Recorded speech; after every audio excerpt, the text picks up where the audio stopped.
قسطنطنیہ کے بادشاہ کی بیٹی کا رشتہ حاصل کر رہا ہے۔ اس طرح وہ اپنی طاقت اور قوت میں اضافہ کرنا چاہتا ہے۔ جب قسطنطنیہ کے بادشاہ کے ساتھ اس کا رشتہ قائم ہو جائے گا تو لازمی تھا قسطنطنیہ والے اپنے لشکر ہلاکو خان کی مدد کے لیے روانہ کریں گے۔ ہلاکو خان کے اس اقدام سے بیبرس کو کسی قدر تشویش ہوئی۔ سلطان بیبرس پہلے ہی ہلاکو خان کے سیاسی داؤ پیچ پر گہری اور کڑی نظر رکھے ہوئے تھے۔ اس نئی صورتحال کو سامنے رکھتے ہوئے اس نے فوراً برکائی خان کی طرف تیز رفتار قاصد بھجوائے اور اسے پیغام دیا کہ ہمارے خلاف مغرب کی عیسائی دنیا کو اپنے ساتھ ملانے کے لیے ہلاکو خان نے قسطنطنیہ کے شہنشاہ کی بیٹی کا رشتہ مانگا ہے۔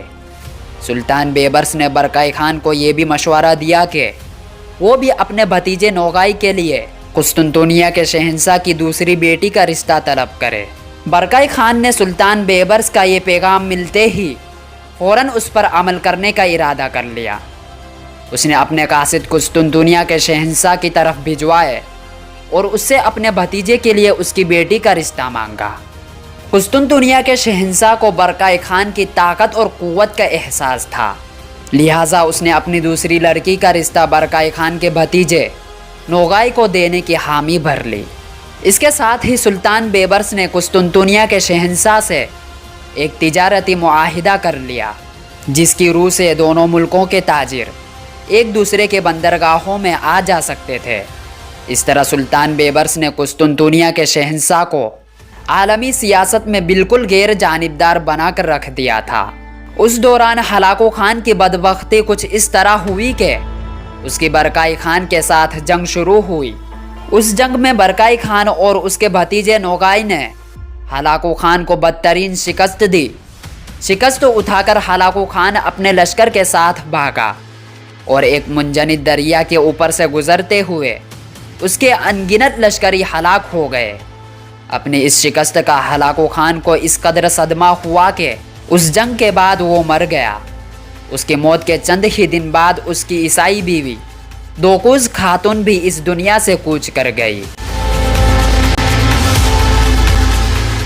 ہلاکو خان اور اس کی بیوی دوقوز کے مرنے کا عیسائی دنیا کو بے حد دکھ اور صدمہ ہوا، اور انہوں نے مسلمانوں پر الزام لگائے کہ ان دونوں کو چالاک مسلمانوں نے زہر دے کر ہلاک کر دیا ہے، کیونکہ دونوں عالم اسلام کے لیے خطرے بنے ہوئے تھے۔